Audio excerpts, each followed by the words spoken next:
Alors maintenant la question du père. Allons-y.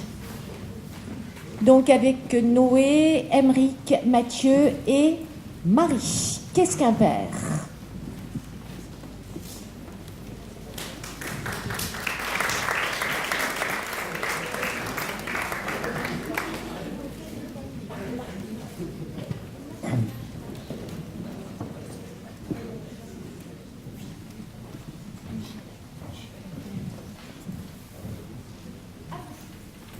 Bonsoir. Nous allons nous intéresser tout particulièrement à la question de la figure du père, selon cet axe réalité biologique ou fonction symbolique. Donc, partons de la réalité biologique qui mettra tout le monde d'accord. Pour qu'un enfant naisse, il est obligatoire que s'opère le processus de fécondation et ce qui en découle. L'intervention d'un homme et d'une femme avec leurs gamètes respectifs est donc une condition sine qua non. Les questions qui se posent alors sont les suivantes. Le simple acte de procréation permet-il de définir le père ? Et la fécondation ne se résume-t-elle pas dans la simple transmission d'un génome ? Alors,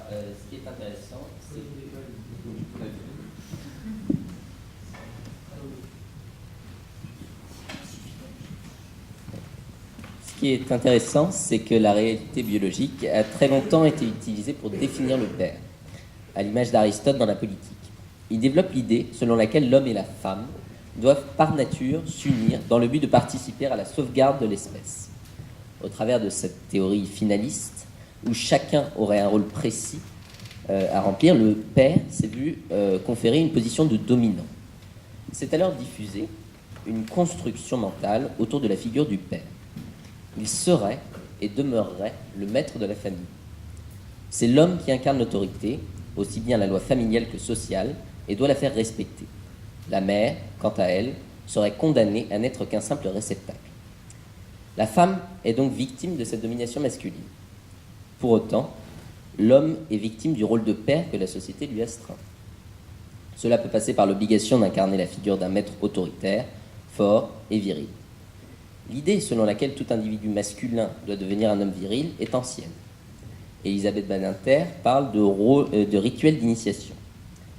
Ces rituels ont pour but de forger la virilité de tout homme.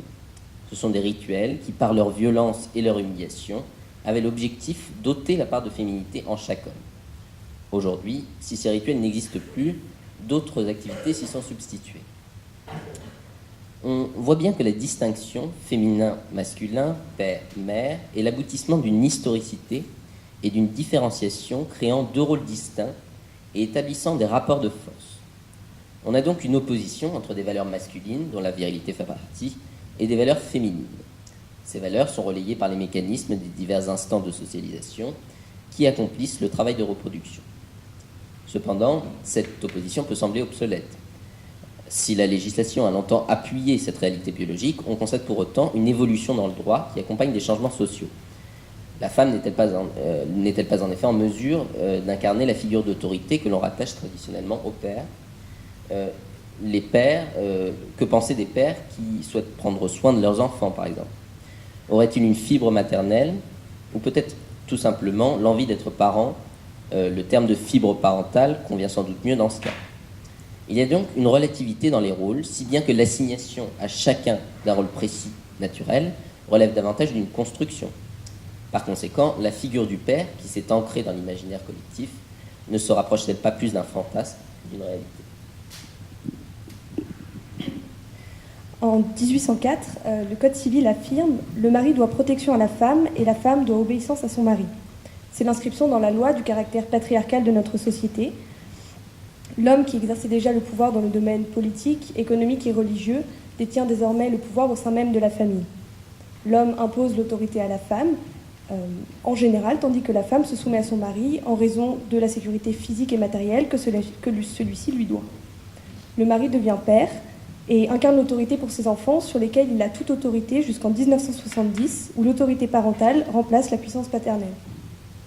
Cette avancée est la conséquence de l'évolution dans le droit du statut de la femme qui, à défaut de connaître l'égalité dans les faits, s'en approche dans la loi.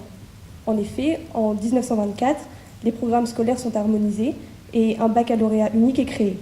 20 ans plus tard, le droit de vote et d'éligibilité des femmes fracture cette image de la femme servile et réaffirme l'autonomie de penser et d'agir. Les années qui suivent sont décisives car elle acquiert enfin son autonomie financière avec la suppression du salaire féminin et de l'autorisation maritale pour exercer un métier. En 1967, la loi Neuwirth autorise la contraception et en 1975, la loi Veil légalise l'IVG. La femme n'est plus pensée comme un simple réceptacle puisque dorénavant, elle peut décider ou non d'avoir des enfants et peut choisir de mener carrière avant d'en avoir. Ainsi, la femme revient sur un pied d'égalité avec son mari et ils exercent ensemble les mêmes droits et devoirs envers leurs enfants en tant que parents et non plus en tant que père et mère. La différenciation de leur rôle n'est donc pas naturelle, mais résulte d'une différenciation dans le droit qui a privé la femme de son pouvoir d'autorité et l'homme de son droit d'exercer son rôle de père, non seulement comme enseignant des mœurs et de la loi, mais aussi de sa fibre paternelle, de son amour pour son enfant. Aujourd'hui, l'article 213 du Code civil affirme les époux assurent ensemble la direction morale et matérielle de la famille, ils pourvoient l'éducation des enfants et préparent leur avenir. On notera ici que le terme employé est bien celui d'époux, indistinctement du sexe ou du rôle que l'on leur assigne de père et de mère. En effet, en 1984, le désir de paternité semble s'être fait reconnaître au travers de l'instauration d'un congé parental ouvert à chacun des deux parents. De plus, la loi du 8 janvier 1993 affirme le principe de l'autorité parentale envers tous les enfants, et ce, quel que soit le statut des parents, mariés, concubins, divorcés. Quelques années plus tard, la coparentalité est reconnue. La garde alternée est inscrite dans la loi et l'enfant peut porter le nom de ses deux parents. Donc finalement, aujourd'hui, le lien de parenté découle moins d'une réalité objective, celle du lien biologique, que du lien affectif et d'une reconnaissance légale du rôle parental par l'État. Ainsi, la famille, qu'elle soit nucléaire, recomposée, homoparentale, monoparentale, est reconnue similairement, ce qui montre bien que la loi ne juge pas obligatoire d'avoir un père et une mère, puisque les rôles qui leur étaient autrefois attribués peuvent être assurés indistinctement. Mais, au-delà du droit et de la loi, nous pouvons affirmer que le père ne désigne pas seulement le géniteur de l'enfant, mais plus largement l'individu qui joue le rôle paternel dans l'éducation. Le père constitue pour l'enfant un référent. Il s'inscrit dans l'éducation de l'enfant, et ce, dans le sens étymologique du mot et du carré, faire sortir, tirer au dehors. Le père est celui qui inculque les règles à l'enfant et le confronte à la réalité. Même si dans la majorité des cas, cette figure paternelle est tenue par le père biologique, il peut s'agir de n'importe qui et aucune prérogative de genre n'est à prendre en compte. Ainsi, même une femme seule peut à la fois tenir le rôle de mère, mais aussi de père, dans sa fonction purement éducative. Donc, nous avons vu avec la présentation précédente que la structure familiale s'est énormément diversifiée depuis maintenant plusieurs décennies et qu'il n'y a plus de modèle sur lequel on devrait se référer. Donc quand j'évoque modèle, je pense à cette famille donc, consistant à un père et une mère. Et que donc, du fait que la cellule familiale a évolué, il faut aussi concevoir que la figure et la place du père dans la famille a elle aussi évolué. Et que cette évolution n'est pas une perte d'un père, mais plutôt une mutation. Et c'est ce que nous avons évoqué, c'est le fait qu'il faut concéder que la figure paternelle n'est pas forcément une figure masculine. Alors ça peut paraître assez contre-intuitif dit comme ça, mais il faut bien séparer donc ce rôle que nous imputons au père dans une famille et le fait d'être le géniteur masculin d'un enfant, ce qui n'est pas la même chose. Donc il faut aussi peut-être prendre du recul par rapport à nos propres normes occidentales et essayer encore une fois de faire cet exercice d'anthropologie et de voir dans d'autres peuples, ethnies, comment les cellules familiales sont composées et comment ils arrivent tout aussi bien que nous à éduquer leurs enfants. Donc nous sommes penchés sur l'ethnie des Mozo, qui est donc une des dernières sociétés matriarcales encore existantes et qui se situe en Chine. Et donc les Mozo ont pour particularité de placer la mère au centre de la cellule familiale, notamment symboliquement par le fait que la filiation se fait par la mère et que donc les enfants portent le nom de famille de leur mère. c'est quelque chose d'assez... c'est la fondation à peu près de notre identité familiale qui, pour nous, est portée par le père, puisque encore aujourd'hui, c'est le père qui nous donne notre nom de famille. Donc cette ethnie des Mossos ne laisse qu'une place vraiment minime, voire inexistante au père biologique, qui est relégué à un distant parent, puisque c'est l'oncle, donc le frère de la sœur ou un proche parent de la mère biologique, qui donc exerce ce que nous considérons comme la figure du père. Donc, ce que j'essaie de vous montrer ici, ce n'est pas un modèle à suivre, c'est juste un recul sur la viabilité d'autres modèles familiaux qui sont tout à fait applicables et qui devraient nous permettre de relativiser sur ce qui devrait être vu comme une bonne famille ou une mauvaise famille. Une famille qui serait en déliquescence ou une famille stable.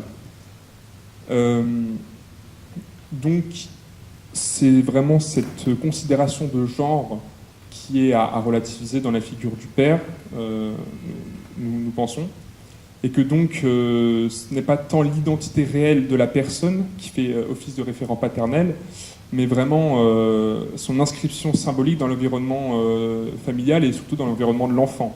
C'est-à-dire comment cet individu va peser sur le bon développement de l'enfant. Mais il faut donc, après cet exposé, vraiment se rendre compte que la figure du père reste une notion extrêmement difficile à définir, puisqu'il y a une définition de qu'est-ce qu'un père, comme chaque cellule familiale se la définit. Chaque famille voit le père d'une manière différente. Et que donc, l'image que nous avons du père en tant qu'acteur indéniable du développement de l'enfant, c'est justement en présentant les exemples les plus évidents de figures paternelles qui nous viennent à l'esprit, que nous pouvons dépasser les préjugés que nous faisons sur qui devrait avoir ce rôle. Donc, pour conclure, si nous devions synthétiser, nous pourrions dire qu'il est possible de se passer physiquement du père et qu'une autre incarnation est possible. Il ne s'agit pas de nier son rôle, mais peut-être d'en percevoir l'évolution et ainsi de sortir des schémas obsolètes et péremptoires qui peuvent encore prévaloir. Au vu de notre travail, la proposition de loi du gouvernement voulant ouvrir la PMA aux couples de même sexe n'est pas une destruction de la famille, bien au contraire.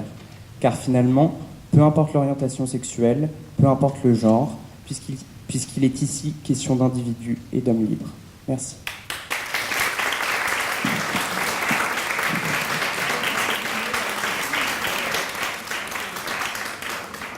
Vous avez tenu des propos extrêmement forts, très engagés. Le but, c'était aussi de faire des propositions, c'est-à-dire qu'on était dans le cadre des États généraux, donc c'est une contribution qui a été transmise au Comité consultatif national d'éthique, et c'est la contribution de jeunes qui ont argumenté, qui ont cherché à travers l'anthropologie, à travers la philosophie. Il y a eu tout un ensemble d'approches. C'est très argumenté. Et je trouve que ce qui est fort, c'est qu'on peut tenir ce type de propos quand on peut les argumenter. Et le travail d'éthique, c'est ça. Vous êtes parti d'une opinion, j'imagine qu'a priori, chacun avait des positions qui pouvaient être divergentes par rapport à des situations aussi fortes. Et là, on a senti, in fine, à travers votre réflexion intellectuelle, à travers vos échanges, tout le travail qui s'est réalisé à travers les mois, que finalement, vous avez pris conscience de l'intérêt général, aussi du bien commun, et des valeurs d'une société, dans les valeurs de respect, dans les valeurs de solidarité et dans le souci de l'autre. Donc je trouve que c'est des contributions, pour moi, éthiques. Et on devrait en avoir encore davantage dans notre société. On n'entend pas assez ce type d'approche. Donc soyez fiers d'avoir apporté cette contribution. Nous l'avons transmise, mais de la réécouter encore une deuxième fois, ça me donne envie encore d'une troisième écoute.